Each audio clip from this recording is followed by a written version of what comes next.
thank you very much for being here. Jane Harman since 2011 has been President and CEO of the Woodrow Wilson Center in Washington, a bipartisan center in the United States. She was a representative in the House for California 9 times, and just for those who've forgotten the details of the US constitutional system, that means 18 years, and she retired from that in 2011 in order to take up the position at the Wilson Center.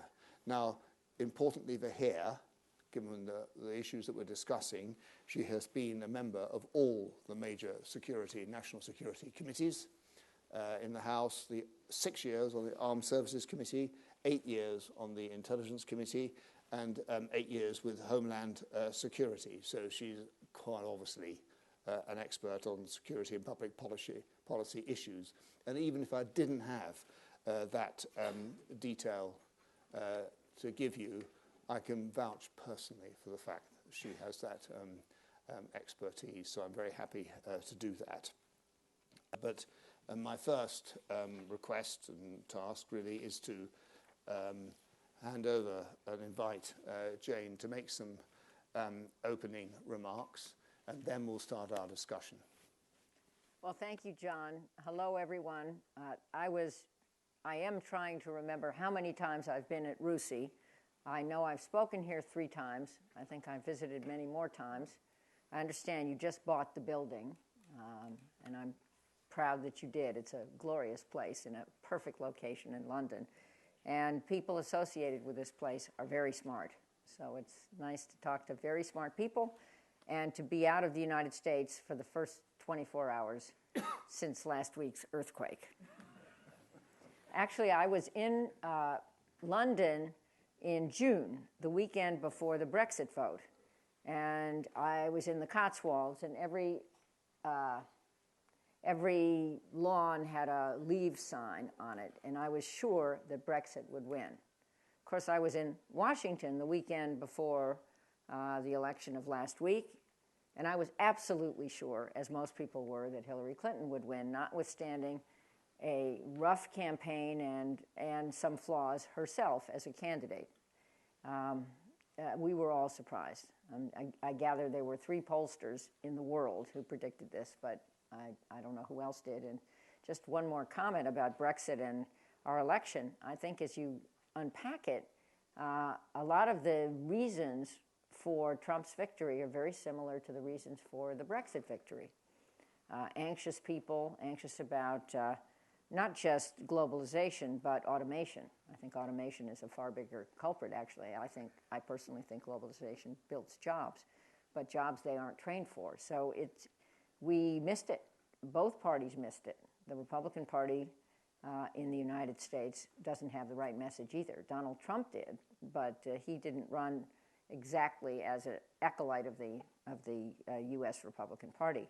The one difference in the vote, at least as I have looked at it, and I'm not an expert, I'm a longtime candidate, but I never was someone who was a political strategist. The one difference was the votes of millennials. Here, millennials wanted to remain overwhelmingly and are in deep depression, I think, about the result. That's my impression. In the United States, millennials, as usual, didn't vote, but those who did didn't vote in overwhelming numbers for Hillary Clinton. And I'm not sure they voted for Trump either, but the vote turnout in these states was low. It was very high here. In the states, it was low, and the people who voted were a different group of people. I mean, there was a surge for Trump. So the traditional voters, my impression is, were turned off by the campaign. It was easy to be turned off by the campaign. It was a horrible, unenlightening campaign, and shocking in some respects. So that is my opinion of the campaign. Now what? I have to out my friend John Scarlett in 2 respects. Number one, he has been enormously helpful to me and to the Wilson Center over many years. We have a global board. He is a member of it.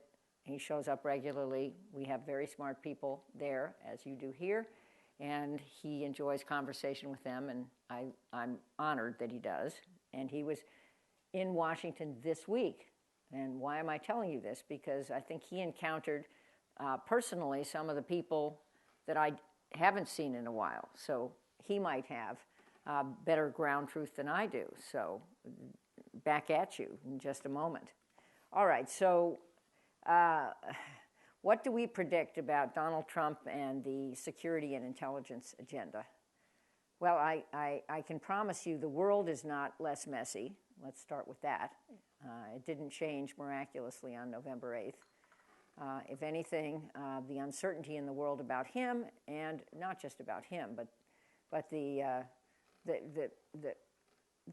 multitude of messes in the world is not simplifying, and he will have a big job, as would Hillary Clinton. That's one. How to predict what he might do and what his agenda is? Well, the first place to start is who will he appoint as his key advisors? And as you all know, that is in flux at the moment. There was a transition team handling intelligence. It was headed by a former colleague of mine named Mike Rogers. There are two Mike Rogers. One of them, you'd think one is enough, but there are two. One heads the our NSA, our National Security Agency, and is also the director of Cybercom. He's dual-hatted, and he's a four-star military officer.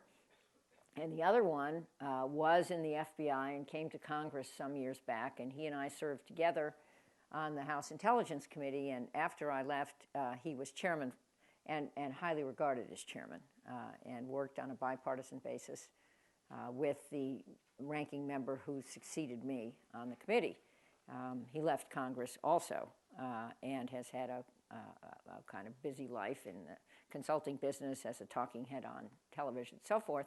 But anyway, he was appointed by Chris Christie, governor of New Jersey, to head they call them landing teams, I think. It sounds quite like a moon venture. The landing team for intelligence until he wasn't. And 2 days ago or so, there was a purge or a change, and Mike Rogers is no longer there. And from reading the newspapers, maybe John has more insights, it sounds like people appointed by Chris Christie are no longer there because Chris Christie is no longer there. And the speculation about why Chris Christie is no longer there is that he was the prosecutor in New Jersey some years back who sent Jared Kushner's father to jail for tax evasion. Jared Kushner is the son-in-law of Donald Trump and obviously a big player in this drama. So Chris Christie's gone. Chris Christie's appointed team is gone, including Mike Rogers. I don't know who the successor to Mike Rogers is. Do you? No, but there is talk, I think, about the current head or chairman of the House Intelligence Committee. Oh, Nunes, Derek Nunes, yes, who is a congressman from California, who now chairs the House Intelligence Committee. So he could become the head, but it still doesn't tell us who will be appointed. Maybe he will be appointed, but I don't have insight into that. I think the regular players that you would normally think of are not on these lists. So it'll be a new team doing intelligence, and it will matter who they are. It's a complicated world. Most of you know something about this, and if they don't have the backgrounds, it raises questions. And it's not just a background, as I know you all know, in the U.S. system. Our system is closely linked to your system, and the intelligence relationships around the world, they're better in some places and less good in other places, endure regardless of the governments around the world. And I've seen this over many years. And so hopefully the people he selects will be people with deep knowledge of this and respect for it. It would be tragic if all of a sudden the U.S. pulls away from this web of relationships. I'm not predicting it will. I don't know enough to know what it will do. But so there's that. So one comment is, matters who he picks. The second comment is, it really matters whether he makes an effort to repair the broken relationship between our White House and our Congress and the broken business model of our Congress. Now, why does this matter? You could say, well, the president has extraordinary power, which he does, to operate independent of Congress, especially in the national security area. Covert actions and a number of things he can do through executive orders mean, and President George W. Bush did this, and so did Obama, mean that a president can operate quite independently of Congress. But I think the broken relationship during Obama's 8 years has really hurt Obama's ability in many areas, including in foreign and security policy. And I think it will hurt Donald Trump's ability in foreign and security policy. And he has some options to fix it. It's not that he's a creature of Congress. He's not really. He's a real estate developer. But he has picked his vice president, Mike Pence, a guy who is popular in Congress and who has a very conservative view of cultural issues, which is not in the mainstream of most people in Congress in either party, but he's well liked. And, you know, free advice from me to President-elect Trump: let Pence spend a lot of time in Congress, and let Pence, for example, call up Tim Kaine, another well-liked member of Congress who was Hillary Clinton's choice for vice president, and say, let's fix this place. And it could be fixed. It's a human institution if an effort were made. I don't think enough effort was made during the Obama administration, and I don't think Congress can fix itself. So I think that effort would help Donald Trump succeed with his agenda. And just a couple of, I sort of jotted down a couple of notes here. What are some landmines for him? At least these would be three that I see. One is the Iran deal. He's made, and we have our dear friend Amos Yadlin sitting over there hiding behind his computer, and we're going to call on him. I hope everyone knows who Amos Yadlin is. But Trump at first said he was going to tear up the Iran deal, which is not a treaty. It was not ratified by Congress. There was a legislation passed that put Congress in a position to disapprove it by a two-thirds vote. That did not happen. So it's not a treaty. It's a presidential agreement with Iran. And hypothetically, President Trump could tear it up. But from what I read and what I think, I don't think that will happen. I think where he will move is to make sure it is strictly enforced, possibly encourage Congress to pass upgraded sanctions, which it's going to pass anyway, and to stop doing something that John Kerry and President Obama are doing, which is to encourage European banks to lend to Iran. I think that will stop, but I think the deal will be kept in place. So that's one landmine. Second landmine is his comments about weakening NATO. Dreadful idea. Our alliances need to be strong, especially in light of my view and the view of most at the Wilson Center, Vladimir Putin's aggression. Certainly, changes in NATO should come after, if they ever come, after there is some very different and friendlier relationship with Russia. But I don't expect that to happen anytime soon. And it was interesting to see John McCain, who does not have a warm relationship with Donald Trump, after all the things Trump said about him, say that a reset with Russia is a terrible idea. And McCain will chair the Senate Armed Services Committee, and it's a big deal. So weakening NATO is the second landmine. And I think the third landmine is reducing defense commitments in Asia. And again, Trump, some of the talk was about why don't they pay for their own defense? Why don't they develop nuclear weapons? Abe is meeting with Trump today and is hoping for a warmer relationship. And I don't think Trump would, before he's president, start negotiating with the leader of Japan. I don't think that would happen. But I do think that these are opportunities to learn more. And again, it depends who his Secretary of State will be, Secretary of Defense, plus this intelligence team. And we will know that when we know that. The news this morning said he was going to name some cabinet picks today, but as of when I came over here, I haven't heard. Does anybody know? Anything happen? You're all supposed to know. You're all very smart. Okay. Let me stop there. Okay, well, Jane, thank you very much for those initial comments. And as you said, I've just recently, or very recently, like this week, been in Washington, and that was coincidence. I didn't know in advance that the president-elect was going to be You're not on a short list? And nobody's approached me yet, no. So that hasn't happened.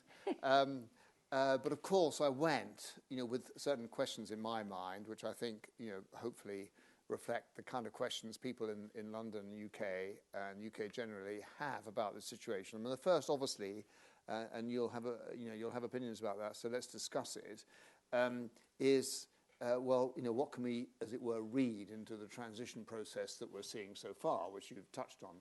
And I must say that my purely personal reaction, as of yesterday afternoon anyway, was really, I was taken aback a bit by the extent of the open confusion that seems to exist in the transition process, and that should have been allowed to happen in the first 10 days.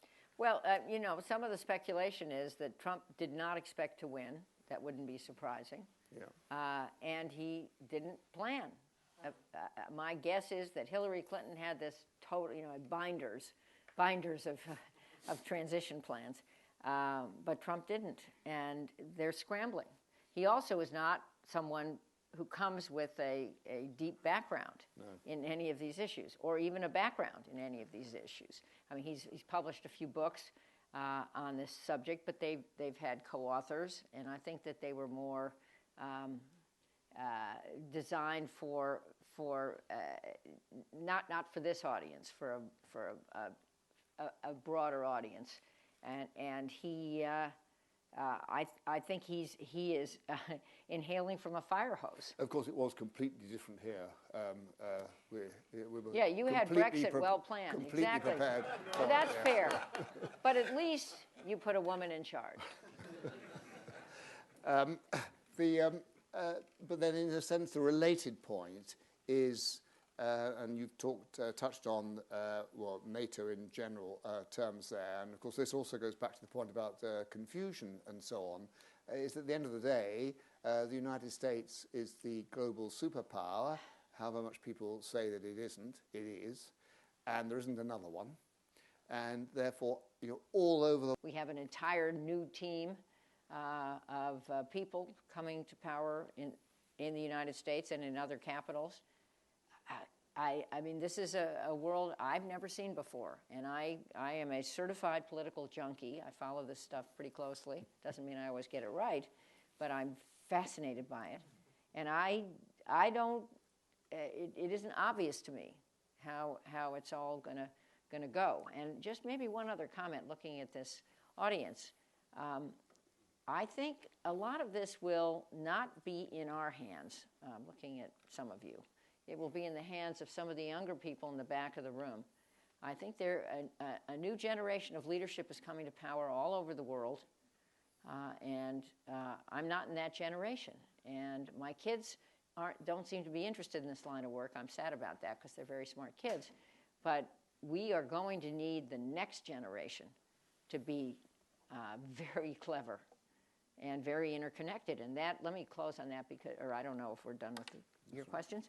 But I do think it was important that the millennials, at least here, not in the U.S., were enlightened, again, these are my biases, in voting to remain. Why? Because they are connected to the world through all their devices and their relationships. And to them, globalization is clearly a good thing. And I personally believe that, but I know a lot of people in my generation don't. And I just hope that they will have some better ideas here, and better and better strategies. Right. Well, I'll open it up in a second, but I'll just say two things. First of all, on that last point, the generational point, is a very important point here in the UK, and it's one that maybe has not attracted enough attention from at the sort of top and the government level. The frustration that is felt by younger generation. You've reminded us that there are an awful lot of problems out there and things to worry about, but as our French colleagues would say, à part ça, tout va très bien. So, you know, you never know. Things are always complicated, and there's always things to worry about. Now, if I can, yes, ask for questions, I remind you.